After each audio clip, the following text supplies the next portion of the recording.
Katharine Hepburn was born as Katharine Hepburn on May 12, 1907, in a city called Hartford in Connecticut. The way she grew up was really different from most kids in the early 1900s. Her parents were way ahead of their time in how they thought about things. Her dad, Dr. Thomas Norval Hepburn, was a doctor who helped people with certain health problems, and he also wanted to make the world a better place.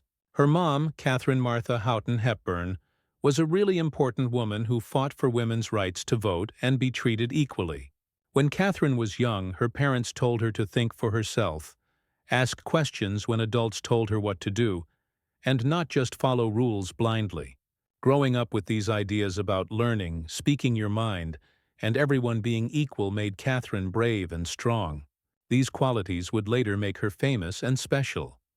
When she was just a little girl, Catherine was already really strong-willed and loved putting on shows. She would act out plays with her brothers and sisters and seemed super confident, which made her stand out from other kids her age. Catherine went to Bryn Mawr College, where she studied history and philosophy. That's learning about the past and thinking about big life questions. While she was in college, she started taking acting really seriously. She was in plays that the college students put on, and she got better and better at acting on stage. After she finished college in 1928, she started working in theater as her job. Her early days working on stage weren't always easy. Sometimes people liked her and sometimes they didn't. The way she talked clearly and sharply, the fact that she didn't look like other pretty actresses, and her bold personality made the people who decided who got acting jobs feel unsure about her. She didn't act like the quiet, sweet Hollywood actresses that everyone was used to. But guess what? Those exact same things, how athletic she was, how she refused to act like everyone else, and how she wouldn't change herself to fit in, ended up making her one of the most unique and special performers in the whole entertainment world. Katharine Hepburn was in her first movie called A Bill of Divorcement in 1932. She acted alongside a famous actor named John Barrymore, and right away, everyone noticed how powerful she was on screen. Just 1 year later, she won her first big award, called an Academy Award or Oscar, for a movie called Morning Glory in 1933. This proved she was one of Hollywood's brightest new stars. But then her career hit some rough times. In the late 1930s, people said she was box office poison because some of her movies didn't make much money. This label would have ended most people's acting careers forever. But Katharine wasn't the type of person who would let other people's opinions beat her down. Being super determined like she always was, she went back to acting on stage. She starred in a play called The Philadelphia Story in 1939. And the cool thing was that someone wrote this play especially for her. She was smart and got the rights to make it into a movie too. She planned her own comeback to Hollywood with the movie version in 1940. She acted with Cary Grant and James Stewart, and her performance was so good that it completely turned her career around and showed everyone how tough and strong she was. During the 1940s and 1950s, Katharine became known as one of the most talented actresses in movies who could play all kinds of different characters. She became acting partners with Spencer Tracy, who was one of Hollywood's biggest male stars. They also fell in love in real life. Together, they made 9 movies, including really famous ones like Woman of the Year in 1942, Adam's Rib in 1949, and Guess Who's Coming to Dinner in 1967. When you watched them together on screen, you could feel something special. They had clever conversations, they clearly respected each other, and their emotions felt real. Even though they were together for over 20 years, they kept their relationship quiet and private. That's because Spencer Tracy was married to someone else. And Katharine, who was very private about her personal life and loyal to Spencer, never wanted to make their love story into a big public drama.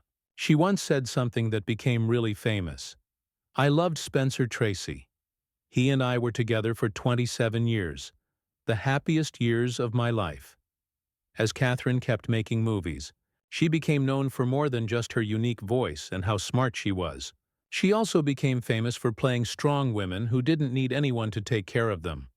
Characters who were a lot like Katharine herself in real life. Whether she was playing the fierce Eleanor of Aquitaine, a historical queen, in The Lion in Winter in 1968, which won her her third Oscar, or the tough old lady Ethel Thayer in On Golden Pond in 1981, which got her her fourth and last Oscar. Katharine always brought intelligence, humor, and class to every character she played.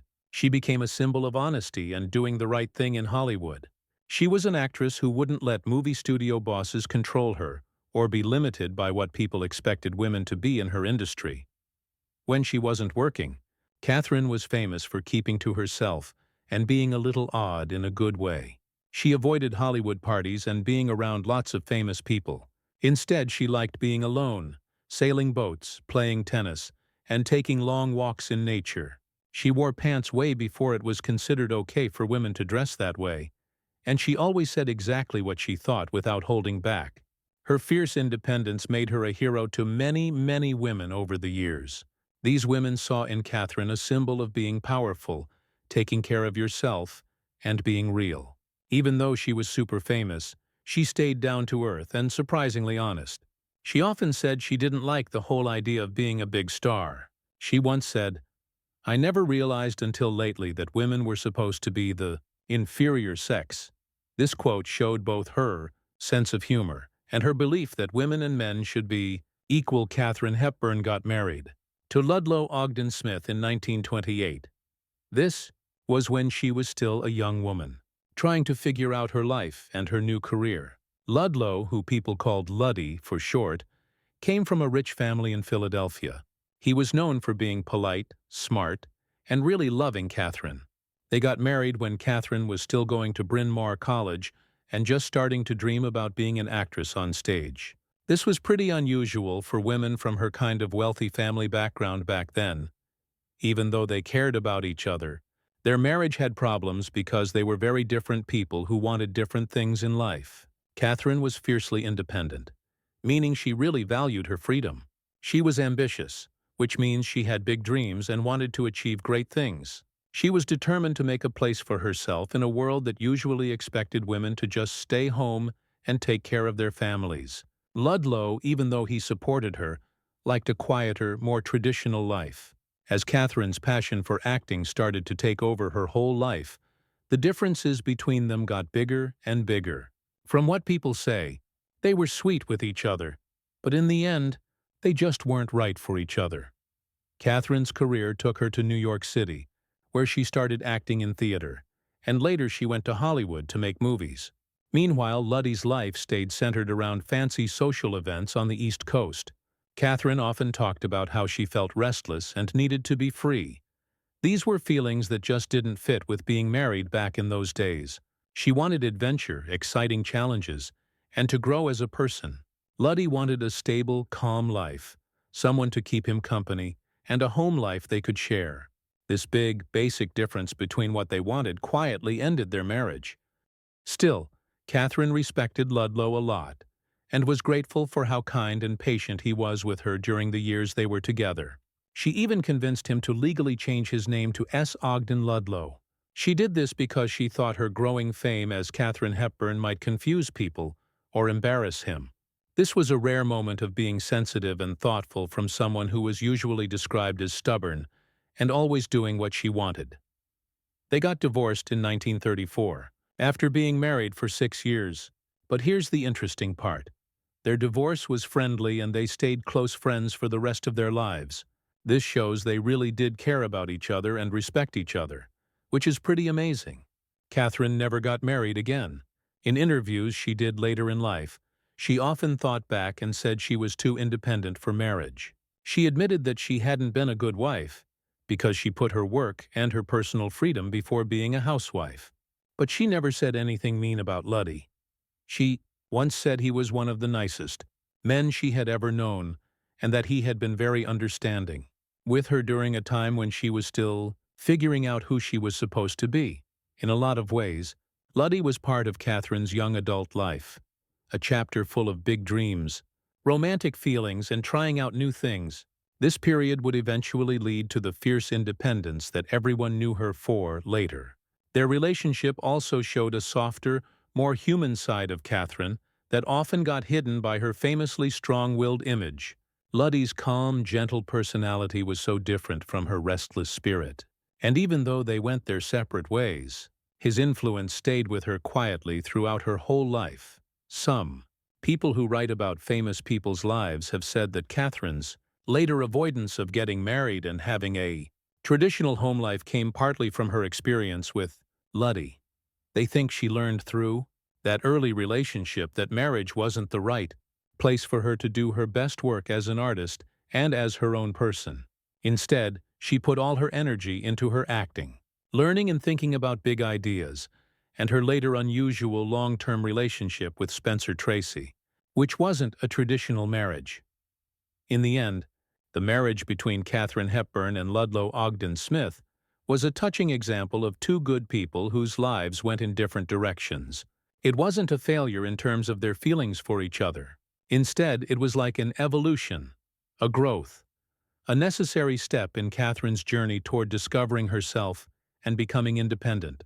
While it lasted, it gave her love, support, and a stable life.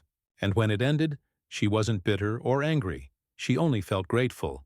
Luddy stayed in her mind as a symbol of a gentler, more traditional kind of love that she ultimately couldn't keep going, but always respected.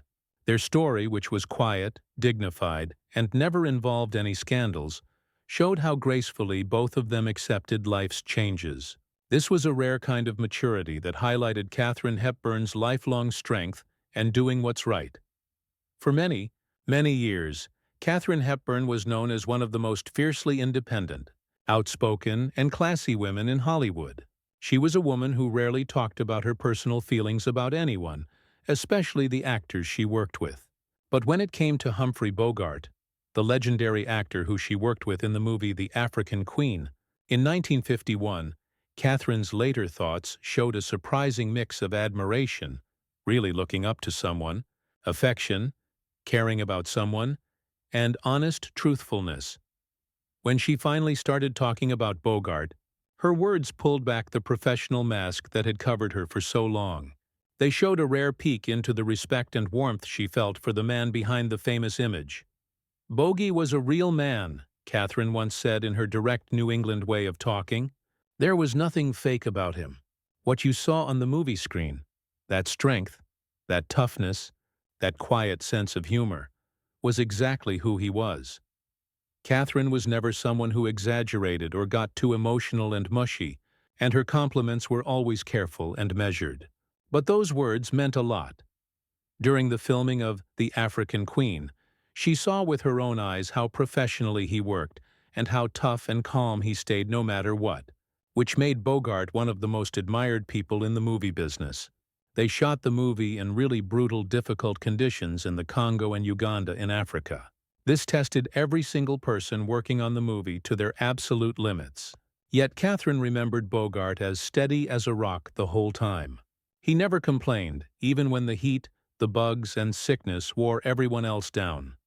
Katharine often compared Bogart's behavior to the Hollywood stereotype of spoiled stars who wanted everything to be perfect. He didn't play the hero, she remembered.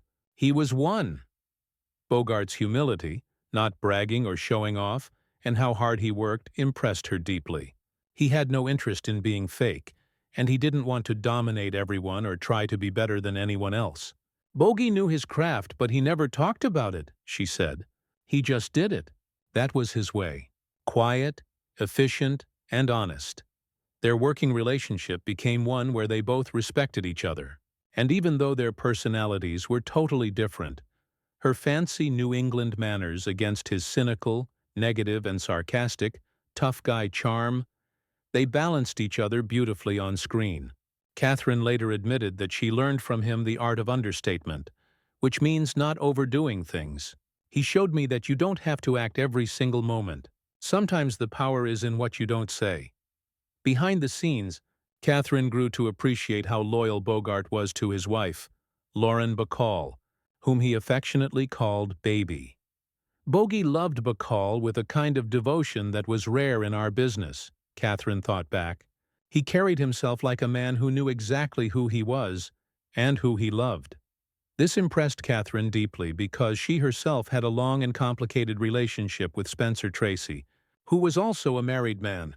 In Bogart, she saw integrity, doing the right thing, and emotional discipline. He was a man who could live in Hollywood without being ruined by it. "He wasn't one of us in that sense," she said with a small smile. "He was his own man, and that's what made him so very special." In her book called The Making of the African Queen, Katharine shared personal details of the time they spent together in the jungle. She wrote with warm feelings about Bogart's sense of humor. She remembered how he and the director John Huston kept everyone's spirits up with jokes and whiskey, even when stomach sickness and swarms of mosquitoes made everyone miserable. Bogey would grin and say, "Well, Kate, this is a fine way to make a living," she remembered, laughing at how ridiculous it all was. He had this wonderful ability to make light of hardship. He never let anything get to him. But Katharine also revealed a deeper truth, that she admired Bogart not only as a co-worker, but as a man who was genuine and real in a town built on pretending and illusion. In a world where everyone was trying to be something, Bogey was content to be himself, she said. He was simple, direct, and that's why audiences trusted him. You couldn't fool people. They saw the real thing when they saw Bogey. After Bogart died in 1957, Katharine was really deeply affected by it. She went to his funeral quietly, not wanting to draw attention to herself, but her private thoughts showed she felt a sense of loss. "When Bogey died," she said softly, "something honest went out of the world." For Katharine, who valued honesty and integrity above everything else, Bogart represented a time period of straightforward masculine decency that was starting to disappear. Looking back late in her life, Katharine summed up her feelings in a simple, touching way. Bogey was one of the good ones. No nonsense, no vanity, just truth. And truth, in our business, is the rarest thing of all. Her words, which were restrained, held back, but heartfelt, carried the weight of real affection. In finally talking about him, she gave the world not a mythic, larger-than-life portrait of Humphrey Bogart, the movie star, but a deeply human one.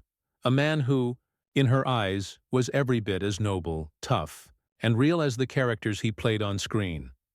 Katharine lived a long and productive life. She had several health problems during the last few years of her life, and died because her heart stopped working.